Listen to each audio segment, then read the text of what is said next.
The judge's gavel crashes. A gang leader hears life in prison and loses it, screaming, glaring, or frozen in defiance.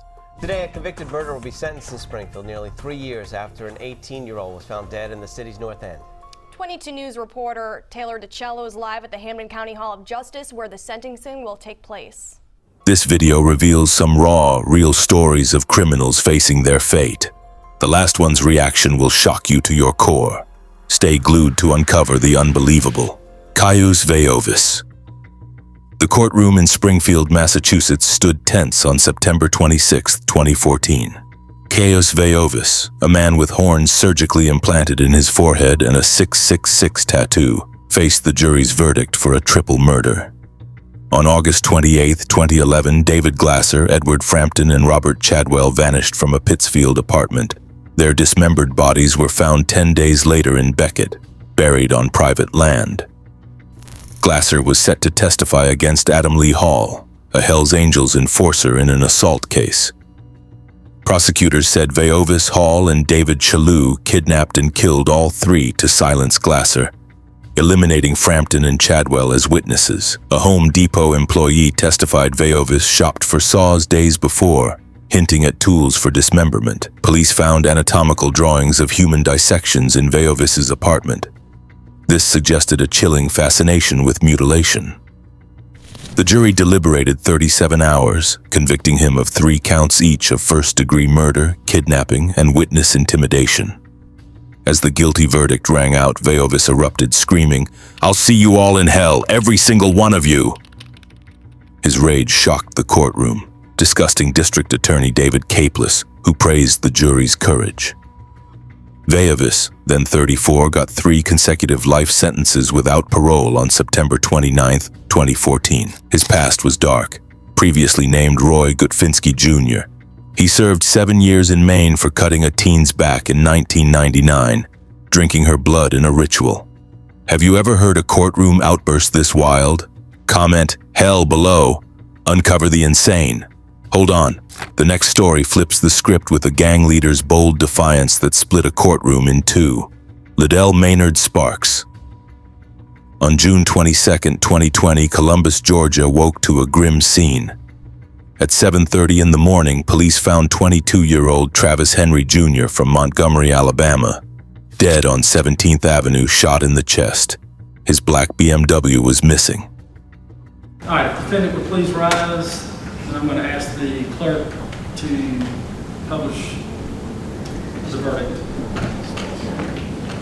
Liddell Maynard Sparks, only 19, led a crew that lured Henry to his death.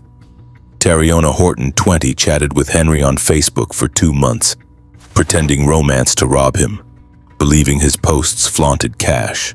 Alongside Wayman McMillian, Kia Sumter, and a 17-year-old girl, Sparks planned the ambush. On that fateful morning, they struck.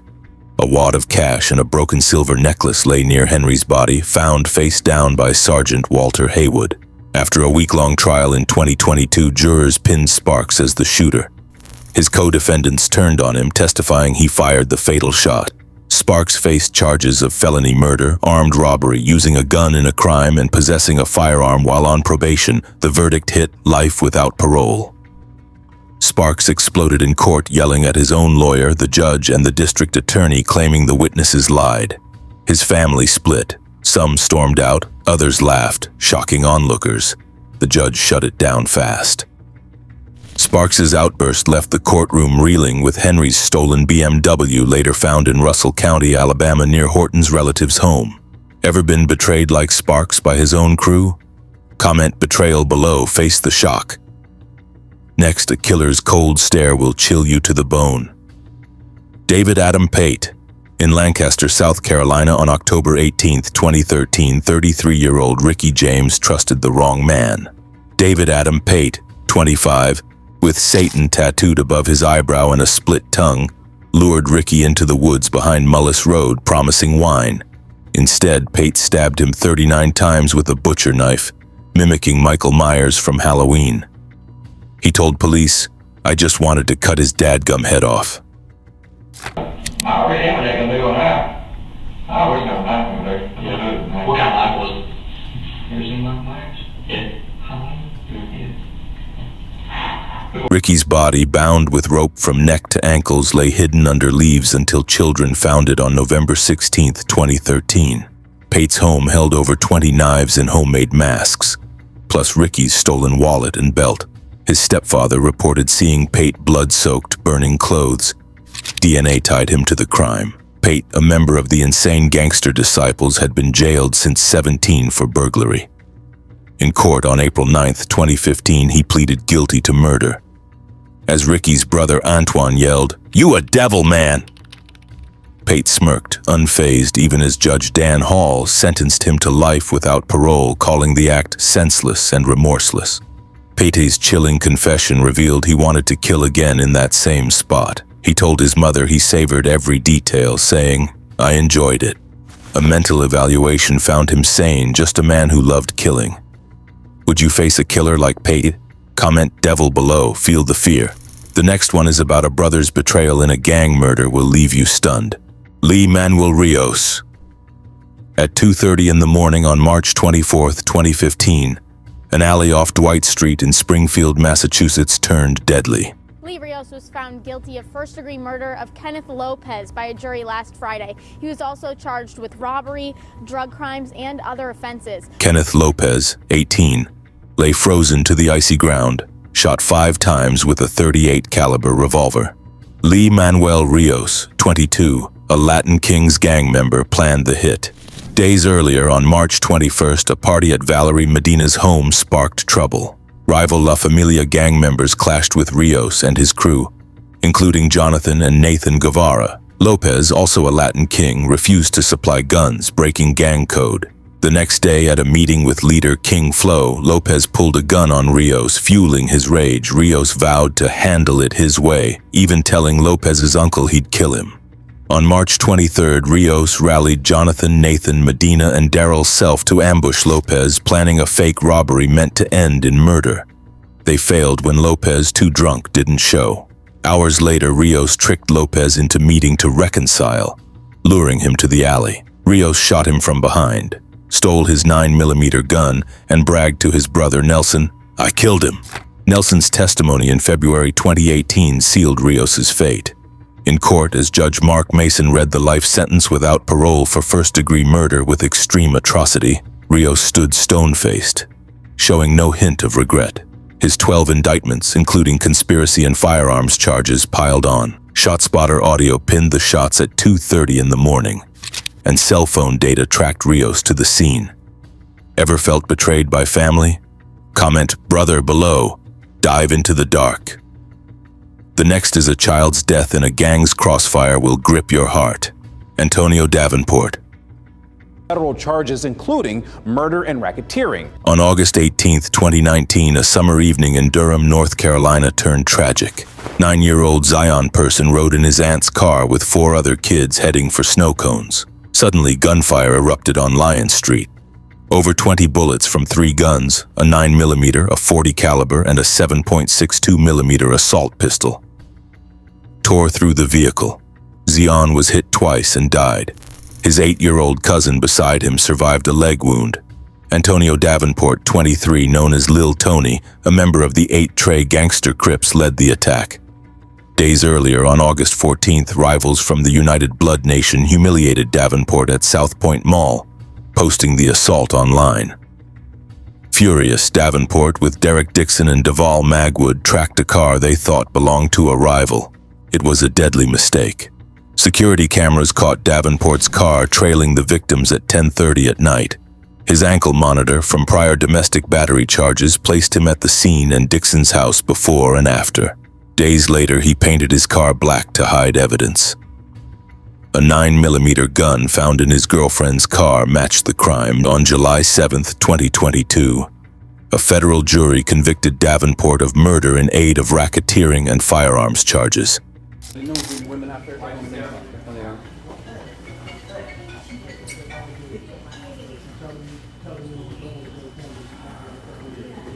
Judge James Deaver sentenced him to life without parole. Davenport sat staring blankly, showing no remorse for Zion's death, despite the courtroom's grief. His rap group, 83 Babies, glorified gang violence, fueling his motive. Can you believe a child paid for this feud? Comment Zion below, brace for impact.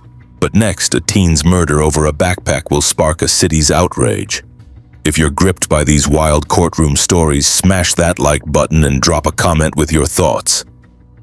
Don't miss the rest of these jaw-dropping gang leader reactions. They're out of this world. Pedro Espinosa. We begin tonight with the death sentence for a gang member who killed a high school football player because he carried a red backpack. The murder of Jamil Shaw shocked the community. Eyewitness News reporter Miriam Hernandez is live in downtown LA with the family's reaction. On March 2nd, 2008, a quiet evening in Los Angeles shattered. 17-year-old Jamiel Shaw Jr., a star football player at Los Angeles High School, walked home from the Beverly Center. Around 8:40 at night, 3 blocks from home, 2 men jumped from a white car. They demanded to know his gang ties. Jamiel, carrying a red Spider-Man backpack, didn't answer fast enough. They shot him 6 times with a 9mm pistol. He died at the hospital. Pedro Espinosa, 19, a member of the 18th Street Gang, pulled the trigger, mistaking Jamiel for a rival over the backpack. Espinosa in the U.S. illegally had been released from jail on March 1st for assaulting an officer just 1 day earlier. On May 9, 2012, a jury convicted him of first-degree murder. On November 2nd, Judge Ronald Rose sentenced him to death plus $10,000 for Jamiel's funeral. Espinosa sat calm, only flinching at the restitution order, having bragged to police he'd kill for his gang to earn death row. Jamiel's parents, wearing red for their son's blood, filled the courtroom. His father, Jamiel Sr., said, "You don't get to execute my son and beg for mercy." You know, and he needs to remember that forever. He needs the biggest punishment that he can get is the death penalty, and from that day on, he can rot in hell. His mother, Anita, a U.S. Army sergeant, learned of his death while serving in Iraq. The case sparked debate over Los Angeles' sanctuary city policies as Espinosa's release fueled outrage. Would you face a killer this cold? Comment Jamiel below. Expose the truth. Next is a gang's fiery revenge will burn into your memory. Abel Gallegos. On November 5, 2018, a brush fire near Nile Street in Golden, Colorado revealed a horror.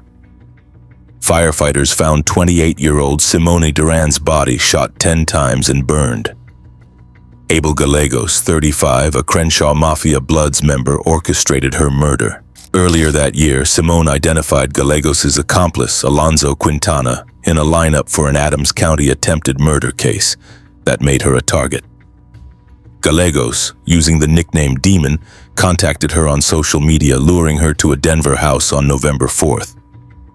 With Rene Rosales, he drove her to a motel where Quintana joined. They trapped Simone in a car's back seat, beat her as she begged for her life, and took her to a secluded spot at 7th and Nile. There, Gallegos and Quintana fired 10 shots from a 9mm pistol. Later, Gallegos and Rosales returned with a gas can from a nearby 7-Eleven, setting her body ablaze as confirmed by GPS data from an Uber driver's car. Gallegos, with 6 prior felonies and 8 parole violations, faced trial in January 2020. On January 29th, a Jefferson County jury convicted him of 2 counts of first-degree murder, kidnapping, and witness retaliation. Judge Philip McNulty sentenced him to life without parole plus 163 years on January 31st. Gallegos stared blankly as McNulty declared he had no place in society. The courtroom felt the weight of Simone's family's grief. Have you ever lost someone to revenge? Comment Simone below. Confront the horror, but next, a rapper's empire crumbles in a courtroom clash you won't believe. Young Thug. In Atlanta, Georgia, on May 9, 2022, police raided the home of Jeffrey Williams, known as Young Thug. The 33-year-old rapper, a Grammy winner, faced a 56-count indictment under the Racketeer Influenced and Corrupt Organizations Act. Prosecutors claimed his Young Stoner Life label doubled as a violent gang. Young Slime Life tied to the Bloods responsible for murders, robberies, and drug trafficking. They used his lyrics like, "I never killed anybody, but I got something to do with that body," as evidence. The trial, starting November 10, 2023, became Georgia's longest, lasting over a year. On October 31, 2024, Young Thug took a plea deal admitting guilt to 6 counts, including gang and gun charges. Judge Paige Reese Whitaker sentenced him to 15 years probation, no jail time, and a 10-year Atlanta ban with a 20-year backloaded sentence if he violates terms. In court, he apologized, saying, "I'm sorry to everyone affected," but stayed calm, though looking angry, but no outbursts, despite his attorney's contempt charge earlier. His seized items, $145,000, a Corvette, a Jeep, and 72 pieces of jewelry were ordered returned on August 18, 2025, after prosecutors missed a 60-day forfeiture deadline. Young Thug told GQ he pleaded guilty to go home, insisting, "I'm innocent." His music, like the April 2025 single Money on Money, fuels his comeback. Ever been accused unfairly? Comment YSL below, ignite the truth. Next, a teen's brutal death will shake you to your core. The murder of Lesandro Jr. Guzman. On June 20, 2018, 15-year-old Lesandro Guzman Feliz, nicknamed Jr., left his Bronx home to lend a friend $5. At 8:50 at night near East 183rd Street, a group of Trinitarios gang members spotted him. Mistaking Jr. for a rival, they chased him into a bodega at Bathgate Avenue. Surveillance footage captured Jr. hiding behind the counter, pleading for safety. The gang dragged him out, slashing him with a machete and knives. Yonaiki Martinez Estrella delivered the fatal neck wound. Jr., an NYPD Explorers member dreaming of being a detective, ran toward St. Barnabas Hospital but collapsed and died. The attack, seen by millions online, sparked the hashtag Justice for Jr. By June 27th, police arrested 14 Trinitarios members using facial recognition and social media tips offering $25,000. On June 14th, 2019, 5, Martinez Estrella, Jose Muniz, Elvin Garcia, Antonio Rodriguez Hernandez Santiago, and Manuel Rivera were convicted of first-degree murder, conspiracy, and gang assault. On October 11th, Judge Robert Neary sentenced them to life without parole, except Rivera, who got 23 years to life due to his age 17. The 5 stood stone-faced, showing no remorse, as Junior's mother, Leandra Feliz, wept, saying, "My son deserved to live." The case led to Junior's law, pushing panic buttons in bodegas. Ever seen a tragedy spark a movement? Comment Junior below. Reveal the pain. The next is a gang leader's chilling grin will freeze you in place. George Guel Thomas. In Cape Town, South Africa, George Guel Thomas, known as Violence, ruled the streets. Born in 1972, he joined the 28's gang, part of the notorious Numbers gang, at 16. By 2022, his crew controlled Mitchell's Plain with fear, extorting businesses and dealing drugs. On March 15, 2017, Thomas ordered 7 murders targeting rivals Angelo Klassen, Glennon Martin, Hughes Abrahams, Hohenstrom, Cecil Barnes, Gresham Boone, and Niven Davids. Each was shot with a 9mm pistol, 3 in a single night on Baden-Powell Drive. Police launched Operation Lockdown, arresting Thomas on April 10, 2018, after a sting with 45 undercover agents. His trial began January 10, 2022, in the Western Cape High Court. Prosecutors presented cell phone records matching his location to the crime scenes and witness testimony from a former gang member who turned state's evidence. On May 20th, Judge Chantel Fortuin convicted Thomas of 7 counts of murder, racketeering, and illegal firearm possession. On June 5th, she sentenced him to 7 life terms plus 175 years. As the verdict hit, Thomas grinned widely, unnerving the courtroom. Fortuin called his crimes a reign of terror, noting his gang's 250 annual violent incidents. Thomas, then 50, showed no remorse, even laughing during victims' families' statements. Leandra Klassen, Angelo's sister, said, "He stole my brother's future."